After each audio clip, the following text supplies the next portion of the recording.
হুজুররা হইলো বেকুব মানুষ, হুজুররা ইতা কিতা বুঝে, হুজুররা ইতা কিচ্ছু বুঝে না, হুজুররা ঠিক না। আলেম ওলামারা বুঝে দুনিয়ার পাবলিকের জ্ঞান যেখানে শেষ হয়, ওলামায়ে কেরামের জ্ঞান এখান থেকে শুরু করে দেয় কে?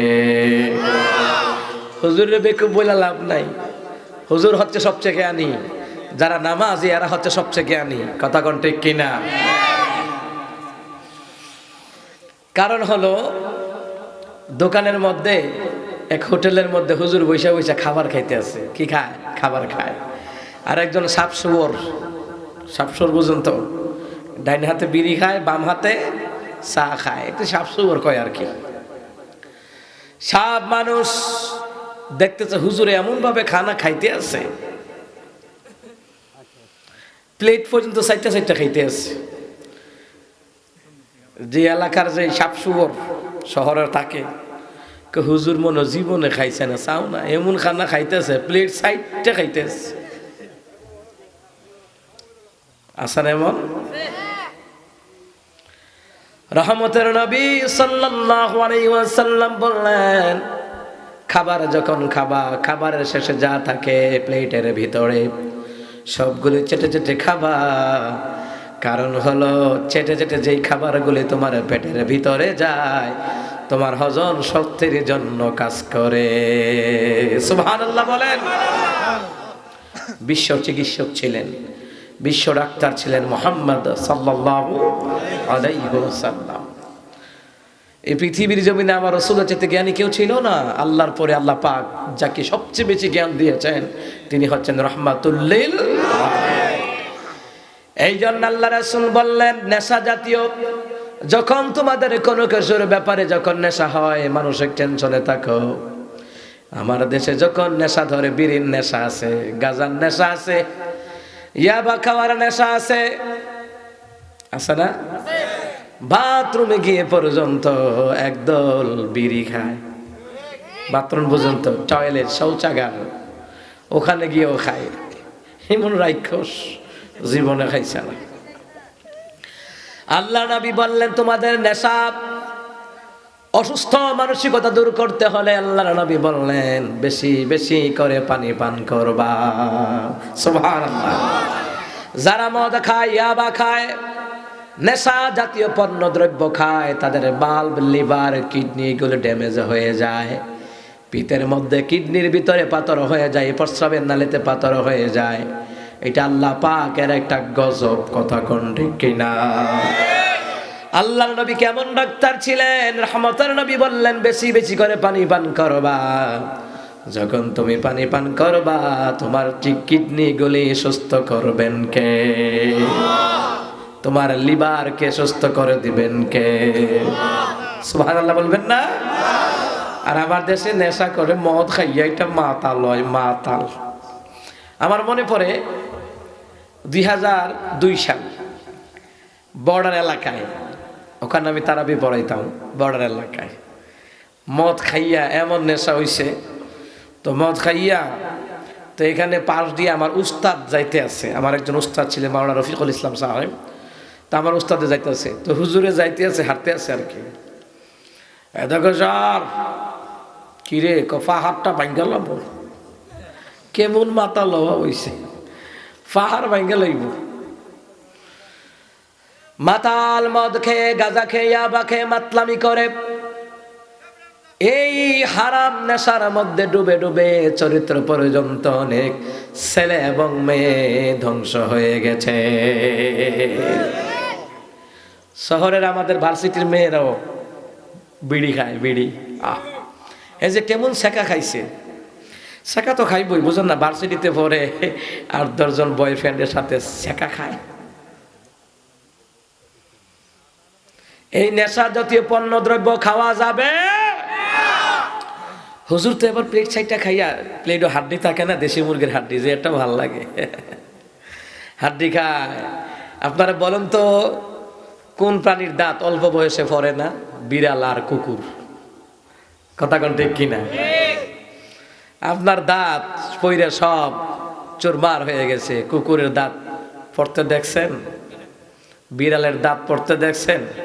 বিড়ালে মাছের কাটা কুটা খায়, এই যে কুকুর হাড্ডি খায়, এগুলোর মধ্যে খুব প্রচুর পরিমাণে ক্যালসিয়াম থাকে, যার কারণে সাফার দাঁত মজবুত।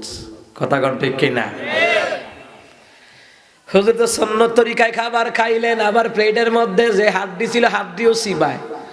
ওই ভদ্রলোক বলতেছে জীবনে কত খাবার খাইলাম। আমার দেশের ভিতরে যারা নিজেদেরকে ভদ্র এবং শিক্ষিত মনে করে, খাবারের প্লেটের মধ্যে খাবার থাকতে পর্যন্ত পানি দিয়ে হাত ধোয়। এগুলা ভদ্র লোক নয়, এগুলা শিক্ষিত মূর্খ, এগুলা শিক্ষিত মূর্খ। অপচয় করা যাবে না। ইন্নাল মুবাযযিরিনা কানু ইখওয়ানাশ শায়াতিন, নিশ্চয় অপচয়কারী শয়তানের কথা কোন? শয়তানের শুধু ভাই না, শয়তানের বড় ভাই। সাবধান। আল্লাহর নবী বললেন, তুমি একটা জায়গার মধ্যে অবস্থান করছো, মনে করো নদীর পারে, সাগরের পারে অবস্থান করছো। ওই সাগরের মধ্যে পানির স্রোত চলতেছে, এরপরেও বিনা কারণে এক ফোঁটা পানি অপচয় করা যাবে না। সুবহানাল্লাহ বলেন। স্রোত চলতেছে, আপনি ভাবতেছে পানি তো এমনিই চলে যাচ্ছে, আমি একটু পানি অপচয় করি না। ইসলাম নিষেধ করে দিচ্ছে, অপচয় করতে পারবেন না। হুজুর এবার হাড্ডি চিবাইতেছে, ভদ্রলোক কাছাকাছি আইছে, আইসা কয়, হুজুর আপনাদের এলাকায় কুকুর কি খায়? মানে হুজুরের কুকুর বানানোর নিয়ত দেখছেন কারবার। কুকুর কি খায়? হাড্ডি খায়। তো হুজুরে জিজ্ঞাসা, হুজুর আপনাকে এলাকায় কুকুরে কি খায়? তো হুজুর বলতেছে, আমাকে এলাকায় কুকুরে ডাইন হাতে বিড়ি খায়, বাম হাতে চা খায়। আল্লাহু আকবার কম। হুজুররা এসে অপমান করতো, হুজুরে কুকুর বানাইবা, তো নিজেরে কুকুর বানাই দিচ্ছে।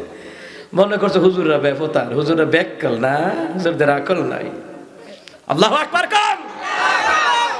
তাদের মধ্যে কোরআনের ইলম আছে, হাদিসের ইলম আছে, সুন্নতের আমল আছে। আল্লাহু আকবার কম। এই জন্য আপনার এলাকার মসজিদের ইমাম, মসজিদের খতিব, মসজিদের মুয়াজ্জিন, এলাকার উলামায়ে কেরাম, তাদেরকে ব্যাকল ভাবা যাবে না। মনে রাখবেন, বর্তমান যুগে এরা হলো জাতির রাহবার, হক্কানি উলামায়ে কেরাম, ঠিক কিনা? আমার প্রিয় বাবারা, ভাইরা, এই জন্য আলেমরা কত বড় বুদ্ধিমান দেখেন। যে আলেমদেরকে নিয়ে আমরা কটূক্তি করি, আলেমরা দেখেন কত বড় বুদ্ধিমান। আলেমরা জনগণকে কত ভালোবাসে। আলেমরা শুধু নিজে নিজে আমল করে, সুবহানাল্লাহ, আলহামদুলিল্লাহ, আল্লাহু আকবার আমল করে জান্নাতে যেতে চায় না। দাওয়াতি কাজের মাধ্যমে এলাকার ভাইদেরকে জান্নাতি বানাতে চায়, ঠিক কিনা? আপনার দলের নেতা কিন্তু আপনার আপন না, আপনাকে সে জাহান্নামের দিকে ঠেলে দিচ্ছে। আপনার আপন হচ্ছে মসজিদের ইমাম, খতিব, মুয়াজ্জিন, এলাকার আলেম। আপনি মারা গেলে ওই আলেম ব্যক্তি আপনার জানাজায় দাঁড়িয়ে যাবে। তার দোয়া যদি কবুল হয়ে যায়, আল্লাহ আপনাকে মাফ করে দিবে। জোরে কোন সুবহানাল্লাহ। আমার প্রিয় বাবারা, ভাইয়েরা, এই জন্য আল্লাহ রাসূল বললেন, ইন্নাল উলামা ওয়ারাসাতুল আম্বিয়া, আলেমগণ হচ্ছে নবীদের ওয়ারিস। যে একজন আলেমকে সালাম দেয়, সেজন আমার নবীকে সালাম দেয়।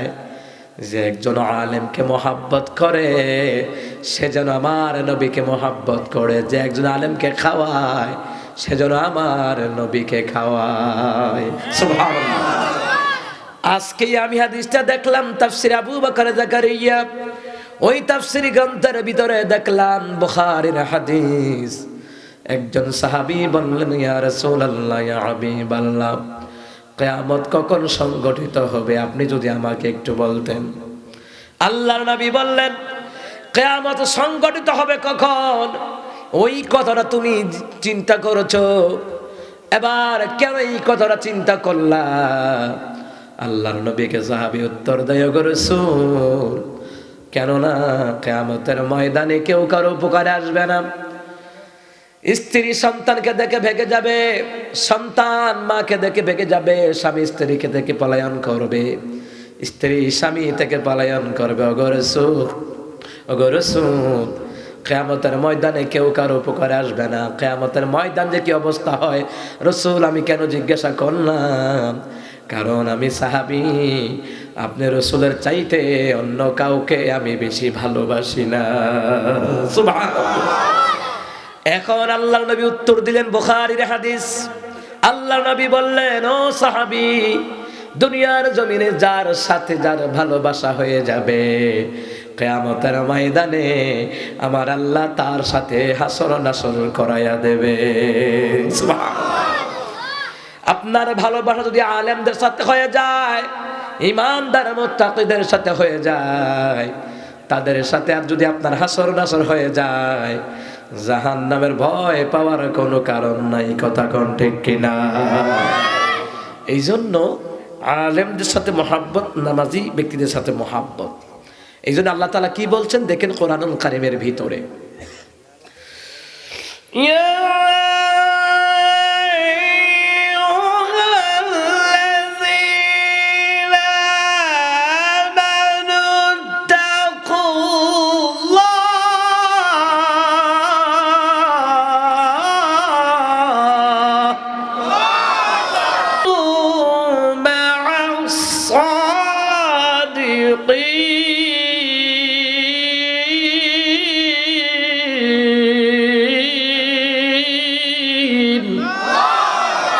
আল্লাহ তাআলা বললেন, হে ইমানদারগণ, তোমরা তোমাদের পরওয়ারদিগারকে ভয় করো, তোমাদের রব তোমাদের প্রতিপালককে ভয় করো, আর সদা সর্বদা সত্যবাদীদের সঙ্গী হয়ে যাও।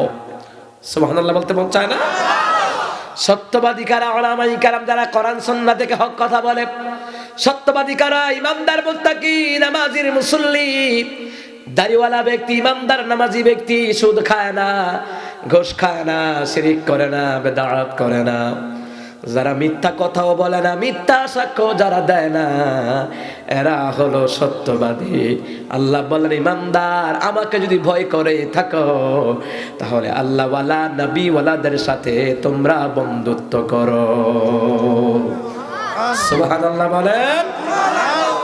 আজকে বন্ধুত্ব ঘুষখোরের সাথে, আজকে বন্ধুত্ব সুদখোরের সাথে, আজকে বন্ধুত্ব ভণ্ডদের সাথে। যার টাকা বেশি, যদিও অবৈধ উপায় ইনকাম করে, আজকে বন্ধুত্ব তার সাথে। কথা কোন ঠিক কিনা? না না, এমন বন্ধুত্বের কোনো দরকার নেই।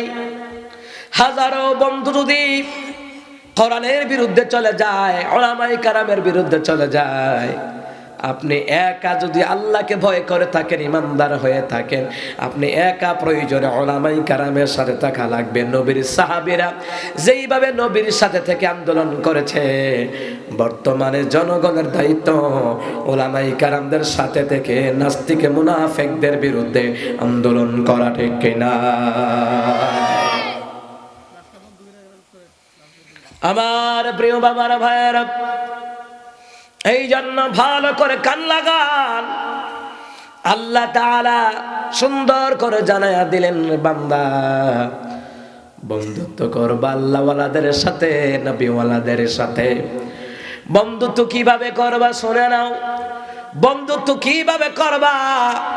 বন্ধুত্ব এমন ভাবে করবা, তুমি যেমন একজন ইমানদার আর একজন ইমানদারকে ভালোবাসবা, তুমি যেমন একজন নামাজি আর একজন নামাজিকে ভালোবাসবা। কথা বলেন ঠিক কিনা? আল্লাহ তাআলা বললেন, ভালোবাসা যদি কোরআনের সাথে হয়ে যায়, এই কোরআন কিয়ামতের ময়দানে তোমাদেরকে জান্নাতে নিয়ে যাবে। ভালোবাসা যদি মসজিদের সাথে হয়ে যায়, এই মসজিদ আপনাকে জান্নাতে নিয়ে যাবে। ভালোবাসা যদি নবীর ঘর মাদ্রাসার সাথে হয়ে যায়, ওই নবীর ঘর মাদ্রাসা, কোরআন এবং সুন্নাহ কিয়ামতের ময়দানে এই মাদ্রাসা আপনার পক্ষে সুপারিশ করলে আল্লাহ তাআলা আপনাকে জান্নাত দিয়ে দিবে। সুবহানাল্লাহ। যেমন আজকের মাহফিলটা আমার যুবক ভাইয়েরা, এলাকার মান্যগণ্য ব্যক্তিবর্গ, সকল দলের ভাইয়েরা এই প্রোগ্রামটার আয়োজন করলেন। সুবহানাল্লাহ বলেন। এই প্রোগ্রামটার আয়োজন করলেন, এইটা হলো কোরআনের সাথে ভালোবাসা, ইসলামের সাথে ভালোবাসা। এখানে উলামায়ে কেরাম একের পর এক বয়ান করেছেন, এখন উলামায়ে কেরাম স্টেজে বসে আছেন, এটা তাদের সাথে ভালোবাসা। যার সাথে যার ভালোবাসা তার সাথে তার হাসর করায়া দিবেন কে? আলেমদেরকে সবাই ভালোবাসতে পারে না, মসজিদ মাদ্রাসা পিতা মাতাকে সবাই ভালোবাসতে পারে না। আমার দেশে ভালোবাসা হলো পীরের সাথে, মাজারের সাথে। মাজারে সেজদা দেয়, মাজারের খাদেম আমার দেশে মাশাআল্লাহ, মাজারের খাদেম উনি, মাজারের খাদেম। তো বেটা কোন তরিকায় চলস? বাবার তরিকায়। বাবাই কি করবে? বলে বাবা তরায়া নিব, ফেরেশতারা কো তুই কবরায় তোর সরায়া জাহান্নামে নিব। কথা কন না কা? যতগুলা তাফসীর গ্রন্থ গবেষণা করলাম, হাদিস গবেষণা করলাম, তাফসীর জালালাইনের ভিতরে, তাফসীর ইবনে কাসিরের ভিতরে, তাফসীর হাসানুল বায়ানের ভিতরে, তাফসীর নুরুস সদর কিতাবের ভিতরে এসেছে, দুনিয়ার জমিনে একমাত্র তোমরা যদি জান্নাতে যেতে চাও, একমাত্র আল্লাহর বিধান নবীর তরিকা মাইনা জান্নাতে যাওয়া লাগবে। কোনো বাবার নামে তরিকা হতে পারে না, পারে না। এতগুলো তাফসীর গ্রন্থের ভিতরে দেখলাম, ও মুসলমান ইমানদার, আলেম কালাম নাই, তবু গাড়িতে বসলেও হাদিস রিসার্চ করি, কোরআনের আয়াত রিসার্চ করি। আজকে মানব জাতি এমন গুমরাহির মধ্যে আছে, কেউ মাজারের খাদেম হয় আর কেউ কবরের খাদেম হয়, ঠিক কিনা? মনে রাখবেন, মনে রাখবেন, কবরের মাজারের খাদেম হওয়া জায়েজ নাই। আপনি প্রয়োজনে মসজিদে দান করে মসজিদের খাদেম হয়ে যান, মাদ্রাসায় দান করে মাদ্রাসার খাদেম হয়ে যান, ওলামাই কেরামের সহবতে কোরআন হাদিস শুনবেন, তাদের খাদেম হয়ে যান। কোরআনের মাহফিলের আয়োজন করলেন, কোরআনের খাদেম। আর মা বাবার খেদমত করে মা বাবার খাদেম হয়ে যাবেন। দুনিয়াতে মা বাবার খাদেম হওয়া জায়েজ আছে, কিন্তু কবরের মাজারের খাদেম হওয়া জায়েজ হয় নাই, ঠিক কিনা? আমার প্রিয় বাবারা, ভাইরা, জীবনে যতগুলি আমল করবেন ওই আমলগুলি আল্লাহর কোরআন নবীর তরিকায় করা লাগবে। কথা কোন ঠিক কিনা? আল্লাহর বিধান নবীর তরিকায় যদি ওই আমলটা না হয়, আমার নবীর সুপারিশ আপনারা পাবেন না। আল্লাহর বিধান নবীর তরিকায় সতর্ক হয়ে চলা লাগবে। এবার আল্লাহ তাআলা বললেন, আমার তিলাওয়াতকৃত আয়াতে আল্লাহ তাআলা বললেন, বিসমিল্লাহির রহমানির রহিম, وأطيعوا الله وأطيعوا الرسول واحذروا فإن توليتم فاعلموا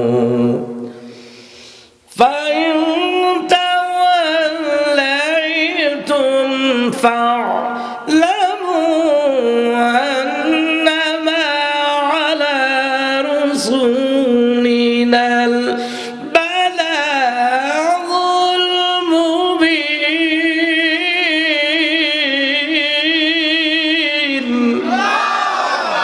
আল্লাহ তাআলা বললেন, ওয়াতিউ আল্লাহ ওয়াতিউ রাসূল, আমি আল্লাহর ইতাআত করবা, আমার নবীর ইতাআত করবা। ওয়াহযারু, সতর্ক হয়ে যাও। আল্লাহর নাম দিয়ে চালাই দিলে হবে না, নবীর নাম দিয়ে চালাই দিলে হবে না। আমার বাবারা, ভাইয়ারা, আল্লাহর বিধান নবীর তরিকায় মানার ক্ষেত্রে সতর্কতা অবলম্বন করা লাগবে। কথা কোন ঠিক কিনা? আপনি ইবাদত করবেন কার তরিকায়? আমার নবীর তরিকায়।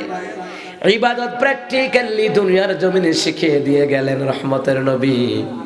তারপরে হলো সাহাবাই কেরাম, তারপরে তাবে তাবেঈন, তারপরে আইম্মে মুজতাহিদিন, মুতাকাদ্দিমিন, মুতাআখিরিন, হক্কানি আল্লাহর অলিগণ, বুজুর্গানে দিনগণ, এই পর্যন্ত জনগণকে আল্লাহর বিধান মতে নামাজের তালিম দিয়ে আসছে। কথা কোন ঠিক কিনা? আল্লাহর বিধান মতে নামাজ পড়া লাগবে।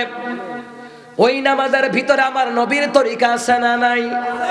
যেমন আপনি নামাজ পড়লেন, ফরজ ইবাদত আল্লাহর বিধান, আর ওই ফরজ ইবাদতের মধ্যে আমার নবীর সুন্নত তরিকা আছে না নাই? যেমন সুবহান রাব্বিয়াল আযীম পড়লেন, কয়বার পড়েন? 3 বার। সুবহান রাব্বিয়াল আ'লা পড়েন 3 বার। কিন্তু আমার বাবারা, একবার পড়লো তো হয়ে যেত, একবার পড়া হলো ফরজ, দ্বিতীয়বার সুবহান রাব্বিয়াল আযীম পড়া হলো ওয়াজিব, তৃতীয় নাম্বার পড়া হলো সুন্নাহ। এরপরে যতবার পড়বেন সবগুলা নফল হয়ে যাবে। সুবহানাল্লাহ বলতে মন চায় না? নামাজ পড়বেন, এটার মধ্যে আল্লাহর বিধান নবীর তরিকা আছে। আযান দিবেন, এটার মধ্যে আল্লাহর বিধান নবীর তরিকা আছে। যেমন আশহাদু আন্না মুহাম্মাদার রাসূলুল্লাহ,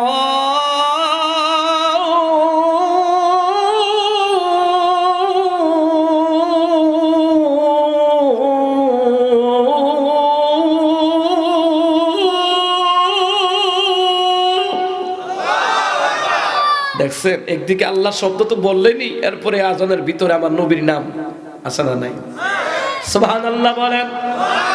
আত্তাহিয়াতু পড়তে গেলেন, আত্তাহিয়াতু যখন পড়তে গেলেন আল্লাহর বিধান অনুযায়ী নবীর তরিকা এখানে আছে না নাই? নবীর উপর সালাম আছে না নাই? আসসালামু আলাইকা আইয়ুহান নাবিয়্যু ওয়া রাহমাতুল্লাহি ওয়া বারাকাতুহু। ওই ব্যক্তি নবীকে ভালোবাসে যে ব্যক্তি নামাজের মাধ্যমে আমার নবীকে সালাম জানায়া দেয়, ঠিক কিনা? আর আমার দেশে এই তুই দাঁড়ালি না কেন, তুই কাফির হয়ে গেলি, তুই খারালি না কেন, কথা কর না কেন? আছে না, আছে না? খারা নিয়ে ঝগড়া আছে না? কিন্তু নামাজই পড়ে না। নূরমাটিনী এলাকায় ঝগড়া লাগায়, নামাজ পড়ে না, সুদ খায়, ঘুষ খায়, কিয়াম নিয়ে ঝগড়া করে, সুদ খায়, মা বাবাকে খাবার দেয় না, নামাজ পড়ে না। ওই ব্যক্তি নবীকে ভালোবাসে না। যে নামাজ পড়ে, নামাজের মাধ্যমে নবীকে সালাম দেয়, ওই ব্যক্তি নবীকে সব চাইতে বেশি ভালোবাসে।